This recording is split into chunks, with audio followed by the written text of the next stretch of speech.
देख के। सर यशराज ने पिक्चर दिखाई थी 11:30 बजे। हम लोग खुद अपनी मेहनत की कमाई से 400-500 रुपया खर्चा करके देखने जाते हैं, चाहे वो एक्शन ज़मीन पे हो रहे हो, हवा में हो रहे हो या पानी में हो रहे हो। अब फोटोग्राफी बोलिए, एक्शन बोलिए, लोकेशंस बोलिए, कमाल के हैं। लेकिन जब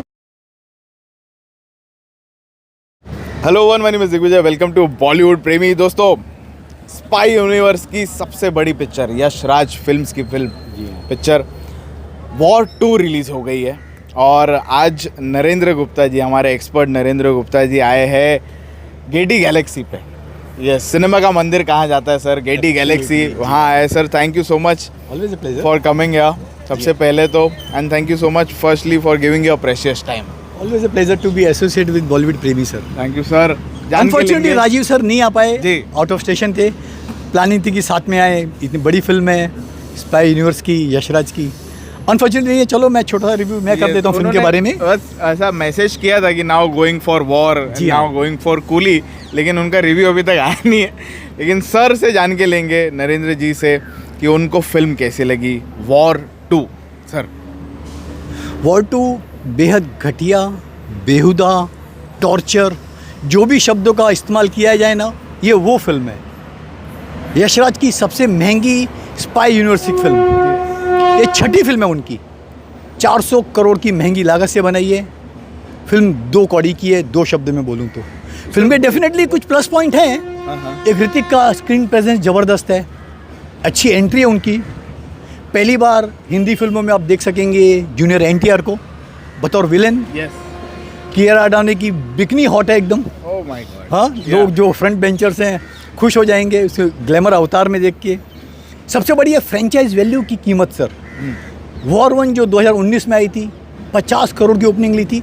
इस फ्रेंचाइज को आगे ले गए हैं यशराज, तो प्लस पॉइंट भी है। सर, आज हम जिस पार्किंग में खड़े हैं गेटी के, जी हाँ, जब वॉर 1 लगी थी, खड़े रहने के लिए जगह नहीं थी। यस, इतनी सारी गाड़ियाँ, पैक था पार्किंग। आज थोड़ी हमको जगह मिल गई खड़े रहने के लिए। मतलब वो डिफरेंस हम यहाँ पे भी देख सकते हैं। जी हाँ, जहाँ मैं प्लस पॉइंट गिना है, माइनस पॉइंट में फिल्म में कुछ भी थ्रिल नहीं है, सस्पेंस नहीं है, कोई एंटरटेनमेंट नहीं है, एक भी हिट गाना नहीं है, रोमांस, इमोशंस, देशभक्ति, आपको कुछ नज़र नहीं आएगा।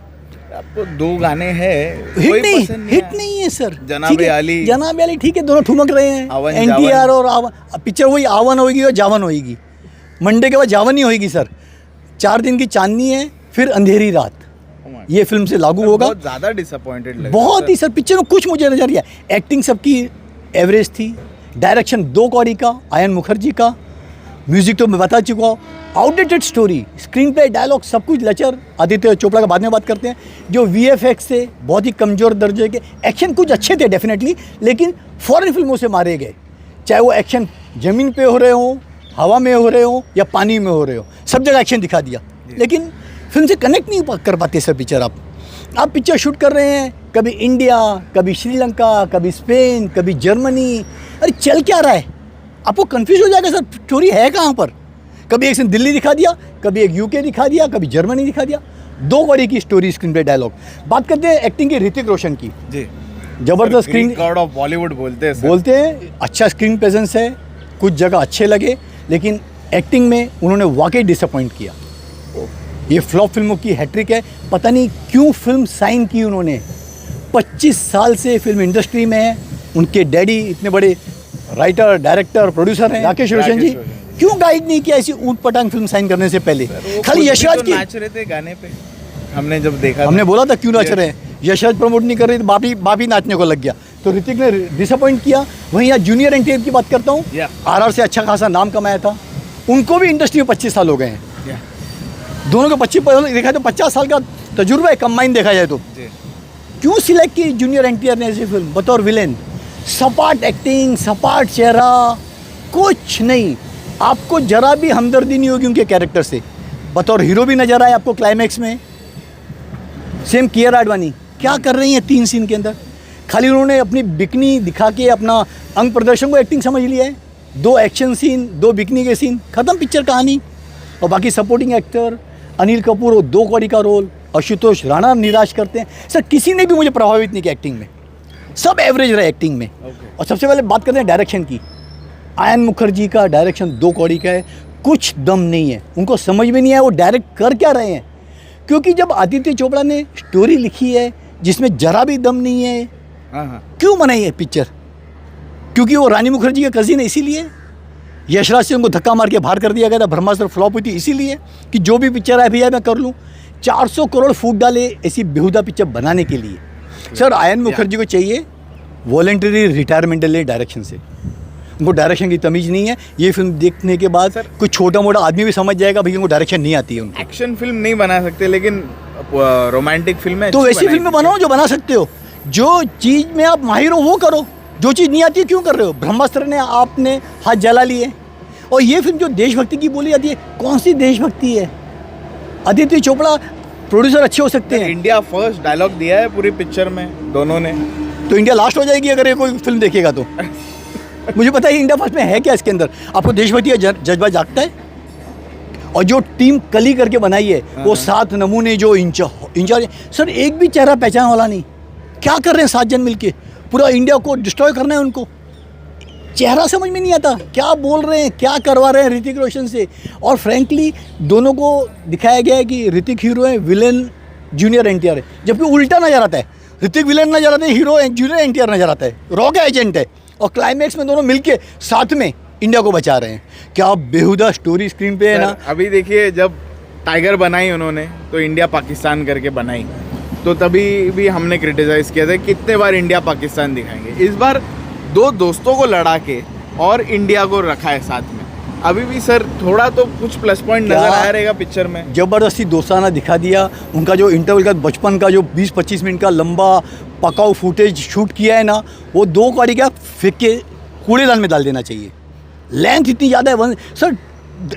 स्क्रीन पे किसका है? श्रीराम राघवन का। पैथेटिक डायलॉग अब्बास टायर वाला के, आधे इंग्लिश में आधे हिंदी में, समझ के नहीं आते हैं। कितनी बार डायलॉग तो कौन क्या बोल रहा है वो समझ में नहीं आता है सर। तो सब कुछ लचर है। स्टोरी स्क्रीन पे पिक्चर की बैकबोन होती है, आपने उसी को तोड़ के रख दिया। और जहाँ मैं प्रीतम साहब की बात करते हैं म्यूज़िक की, सर तुक्के में एक चल जाता है गाना, बाकी हिट नंबर की बात नहीं है कि लोग खींचे चले आए। यूथ निराश होगी, ऋतिक के फैन निराश होंगे ऐसी बेहुदा पिक्चर देखने के बाद में। टेक्निकली पिक्चर साउंड है ना, फोटोग्राफी बोलिए, एक्शन बोलिए, लोकेशंस बोलिए, कमाल के हैं। लेकिन जब पिक्चर की आत्मा ही नहीं है तो अब क्या देखेंगे सर? वीएफएक्स आउटडेटेड है, आपको लगता है नहीं क्या वीएफएक्स किया है, कंप्यूटर ग्राफिक्स में दम नहीं है। तो ऑल टुगेदर मेरी फिल्म को रेटिंग है 1। मैं बहुत ही डिसअपॉइंट हुआ, डिसअपॉइंटेड एंड एंग्री आल्सो। बहुत ज़्यादा गुस्से में आ गए सर आज ये पिक्चर देख के। सर यशराज ने पिक्चर दिखाई थी 11:30 बजे। हम लोग खुद अपनी मेहनत की कमाई से 400-500 रुपया खर्चा करके देखने जाते हैं तो दुख होता है कि हम किधर खर्चा कर रहे हैं। टाइम बर्बाद कर रहे हैं, पैसा खर्चा कर रहे हैं, बाहर नाश्ते के लिए जा रहे हैं उसका पैसा दे रहे हैं, किस लिए? ऐसी बेहुदा पिक्चर देखने के लिए। और कहीं ना कहीं सर देखिए, यशराज जिस तरह से प्रमोशन कर रहा था, पूरा मीडिया को यूज़ करके लिया, लेकिन मीडिया के लिए एक इवेंट नहीं किया सर। मुंबई में गए तो हैदराबाद में एक इवेंट किया। उनको लगा था कि सैयारा चल गई थी बिना किसी इवेंट के तो ये फिल्म भी चल जाएगी। सर काट की आंधी एक बार चढ़ती है, बार बार नहीं चढ़ती। आपने नॉर्मल डे पे रिलीज़ किया है, ओपनिंग डेफिनेटली अच्छी मिलेगी। आज शायद वर्ल्ड वाइड 80 से 90 करोड़ हो जाएगा। हिंदी में कितना कर रही है सर?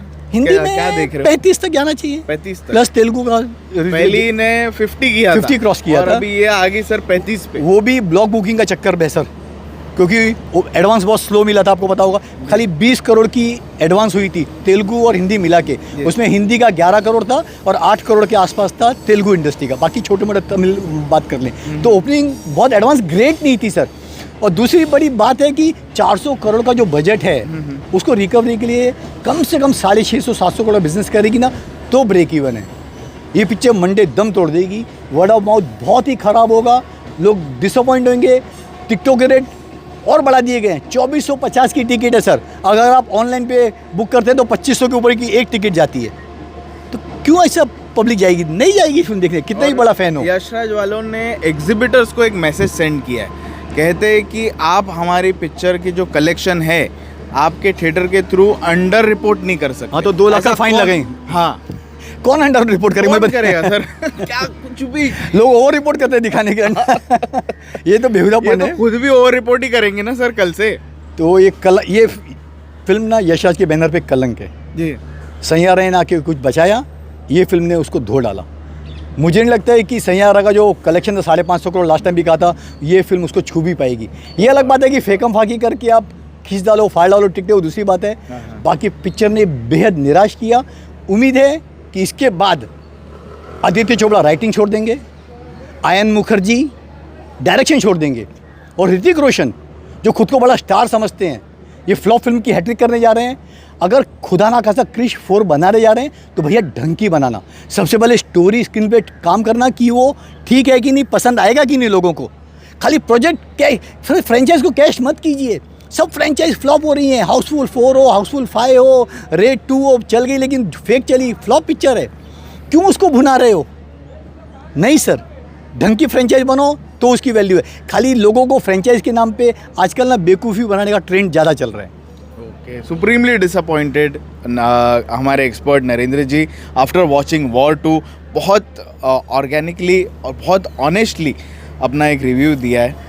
आप लोग डिसाइड करिए आपको पिक्चर देखनी है नहीं देखनी, लेकिन हम तो बोलेंगे एक बार जाके देखना ज़रूर। जो बड़ा वीकेंड है, पैसे की बर्बादी करनी है, टाइम की बर्बादी करनी है, आपको सरदर्द की गोलियां खाने का ज़्यादा शौक है तो ज़रूर जाइए। अब मुझे बताइए कि आपको कैसी लगी। Thank you.